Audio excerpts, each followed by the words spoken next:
Bora falar agora sobre o Galo com reforços, no plural. Alexander está contratado, meio-campista formado na base do Fluminense, operação de 6 milhões e meio de euros fixos, mais 1 milhão e meio de euros em bônus. O negócio está tão certo que o Alexander já tem até data para desembarcar em Belo Horizonte. Os documentos estão assinados entre as partes, entre o Atlético Mineiro e o Al Ahly da Arábia Saudita. Ele será liberado nas próximas horas para desembarcar rumo a Belo Horizonte. Esses 8 milhões de euros de operação total vão custar ao Atlético cerca de 51 milhões de reais. Galo que acaba de vender o Rubens para o Dinamo Moscou numa operação de mais ou menos 9 milhões de euros. Importante lembrar que o Alexander pode jogar como meio-campista, mas também como lateral esquerdo, numa função até parecida do Rubens, embora para mim o Alexander seja mais jogador. Importante contar também que nesse domingo a Itatiaia afirmou que o Galo tem conversas avançadas com um brasileiro que atua fora do país e que não teve seu nome especulado até agora pela imprensa. Confesso que eu não consegui avançar nessa apuração, estou na busca desse nome, chegaram a perguntar se poderia ser o Talisca, não acredito, salário estratosférico. Também perguntaram se o Fred, que é torcedor do Galo, também não poderia ser. Não me parecem ser nomes reais por conta da questão financeira. Só para completar, a imprensa argentina afirma que Portilha está perto do Galo, volante que pertence ao Tajeres. Aguardemos cenas dos próximos capítulos. O Leandro Ehringer, Davi Luiz no Galo. Leandrão, tem um grande problema, o Davi já completou 7 jogos no Brasileiro, né? Ele poderia ser contratado apenas para as Copas. Deixa eu ver se ele jogou a Copa do Brasil. Jogou a Copa do Brasil, segunda fase. Deixa eu ver qual foi a fase que ele jogou na Copa do Brasil. Espera aí, rapidinho. Ele jogou contra o Retrô. O Fortaleza foi eliminado pelo Retrô, 21 de maio. Já era a terceira fase. Então o Davi Luiz também não pode jogar Copa. Aí não dá, né? O Davi Luiz está impossibilitado de jogar Copa do Brasil e Campeonato Brasileiro. Segundo a Itatiaia, o Atlético está avançando com mais um meia, que não foi especulado ainda na mídia. Sabe quem é? Seria o Alexander, seria além do Alexander para já ser anunciado. Mandei mensagem aqui para um dirigente do Galo. Aqui, além de Alexander, Atlético espera anunciar mais um reforço nos próximos dias. O clube trabalha em sigilo para bater o martelo e reforçar o elenco comandado por Cuca. Bem perto de concretizar a contratação do volante Alexander, junto ao Ali, o Atlético também negocia com outro meio-campista e espera anunciar a dupla nos próximos dias. Conforme apurou a Itatiaia, nesse domingo, dia em que Cuca coloca seus comandados contra o Flamengo, o segundo nome em tratativas é de um meia. Apesar de guardar sigilo, o clube confirmou a negociação e reportagem. Vou até printar essa mensagem aqui, ó, só para ver se a gente consegue alguma atualização, tá bom? Bora lá, bora lá. Nicola, alguma notícia sobre Juan Portilha, volante colombiano no Galo, Martim Payeira e Alexander no Galo? Quando é que chega em BH? Ele vai jogar contra o Flamengo na quinta? Então, mandei mensagem aqui para uma pessoa do Atlético.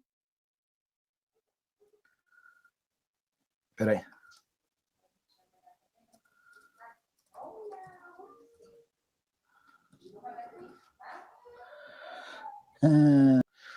Sobre o Galo, estou conversando aqui com o dirigente do Atlético para repercutir uma informação publicada pela Itatiaia. A Itatiaia afirma que, além do Alexander, que está em vias de ser anunciado, o Atlético também tem conversas avançadas com um meia atacante brasileiro, que ainda não foi especulado. Mandei o print e perguntei se era real. A resposta foi, quem sabe, seguida de risos, né? Então, dando a entender de que sim. Aí eu falei, para segunda-feira, aí a pessoa respondeu, da semana que vem, segunda já é amanhã. Eu falei, pois é, mas não está tão perto assim. A resposta foi, seguimos trabalhando. Tendo algo concreto, falaremos. Estou agradecendo aqui e buscando mais notícias para vocês, tá bom? Meio que o Galo está fechando. Pode ser o Talisca ou o Fred do ex-United. Cara, o Fred, ele chegou a visitar o Atlético num jogo na Arena MRV, mas, cara, o que diziam é que as cifras eram muito fora da realidade. Sobre o Talisca, ainda mais fora da realidade. O Talisca tem mais um ano de contrato na Turquia, ganha um caminhão de dinheiro, para lá de 6 milhões de reais por mês. Seria, para mim, muito estranho se o Atlético contratasse algum desses caras, com toda a dificuldade financeira pela qual passa. O Cristiano Ferreira, Nicola, meu Galo é só vergonha. Não sei se é só vergonha. Por que as SAFs no Brasil e no mundo não investem na base? É um grande erro, né, Wellington? Se você for pensar, é um grande erro, porque quando você compra um clube, você compra pensando, obviamente, a curto prazo, mas a médio e longo prazo. E como é que você consegue resultado no futebol a médio prazo? É investindo na base, é fazendo o que Flamengo e Palmeiras fazem. O Palmeiras e o Flamengo, eles conseguem vender jogadores por custos altíssimos, especialmente o Palmeiras, por conta de investimentos que foram feitos muitos anos atrás na base. Então, se uma SAF quiser prosperar no Brasil, é óbvio que no primeiro momento ela vai precisar gastar na contratação de jogadores para melhorar o time, mas no segundo momento, para que esse sucesso continue, você precisa investir na base. A pergunta é bem boa. O Botafogo não investe tanto na base, o Bahia passou a investir na base, o Red Bull investe bastante nos jogadores mais jovens, né? O Vasco tem tido dificuldade com a base, o Atlético está sofrendo na base, o Sub-20 do Galo foi rebaixado para a segunda divisão. Já o Cruzeiro, montado pelo Ronaldo na base, vai bem. O Ronaldo deixou uma boa escola para a base do Cruzeiro e por lá a coisa tem funcionado bem melhor. O Galo rebaixado é estranho, né? Falar que o Galo foi rebaixado no Brasileiro Sub-20. Rômulo, zagueiro do Galo, pode ser vendido, pois ele não foi nem relacionado para a partida de hoje contra o Flamengo, Santa Clara e o Sporting. Confesso que achei meio estranha essa história de o Sporting estar interessado no Rômulo. O Sporting tem um time bem interessante, não sei se um cara que muitas vezes, que quase nunca é utilizado no Galo, se um cara desse teria espaço no elenco do Sporting. O Ailton Soares. Boa noite, qual é o jogador que o Atlético Mineiro está contratando? Eu tentei descobrir isso com um dirigente atleticano. O cara já está no Maracanã. Pelo que eu entendi, o negócio é quente mesmo, mas a pessoa não quis abrir o nome. Sobre Davi Luiz. Paphos do Chipre tem interesse, tá?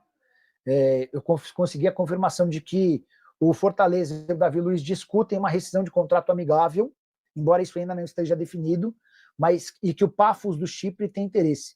Cara, Davi Luiz ir parar no Chipre é fim de carreira, hein? Talvez valha a pena se aposentar.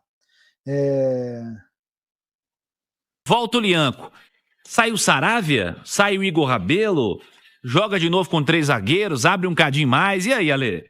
Olha, eu gostei desse desenho aí que ele teve. Acho que o Saravia teve um bom desempenho. O Rabelo também achei que foi bem no jogo. Acho que ele ganha alternativa, né? Precisa ver muito o que ele vai querer fazer com os laterais, né? Qual vai ser a postura dos laterais. Eu imagino, o Cirilo, que ele tente mais ou menos aproveitar as coisas que deram certo hoje, né? Então, atacar o espaço, fechar um pouco mais o sistema defensivo. Acho que são situações que ele pode aproveitar, com alguns nomes diferentes, mas ele pode aproveitar. A questão para mim aí, para essa definição do desenho, é com relação aos laterais. O que ele vai ter à disposição dele. Por exemplo, o Gabriel Menino, que fez o lado direito hoje, ele saiu reclamando de dor, né? Precisa ver como ele vai estar na quinta-feira, se ele vai ter mais opções ali pelo lado esquerdo, porque você acaba... Arana, né, Ale? Então... porque há uma expectativa do retorno do Arana para essa semana, que está começando. Não sei se para quinta-feira, vamos ter que aguardar os treinamentos, se o Arana será liberado pelo departamento médico. A gente conhece, né? Se o Arana tiver liberado, ele é jogador, gosta desse tipo de jogo e gosta de jogar. Agora, vai ter que avaliação aí do departamento médico até para o Cuca definir. Você pode fazer também, ô Cirilo, mesmo sem ter 3 zagueiros, você pode fazer uma última linha mais fixa, né? Você pode prender um pouco mais seu lateral direito, que pode ser o Saravia, sim, que é um jogador que tem uma boa marcação. Você pode segurar um pouquinho o Arana, até porque a gente sabe da velocidade dos jogadores de lado de campo do Flamengo. Muito provavelmente o Luiz Araújo deva ser um dos titulares para ocupar essa função, né? Você pode fazer uma linha mais fixa, pode ser com 3 ou pode ser com 4, até para você conseguir povoar mais o meio campo. Mas eu acho que o importante é o conceito. Fechar mais os espaços e tentar jogar com essa bola longa em velocidade, porque o Flamengo mostrou muita dificuldade nesse tipo de jogo.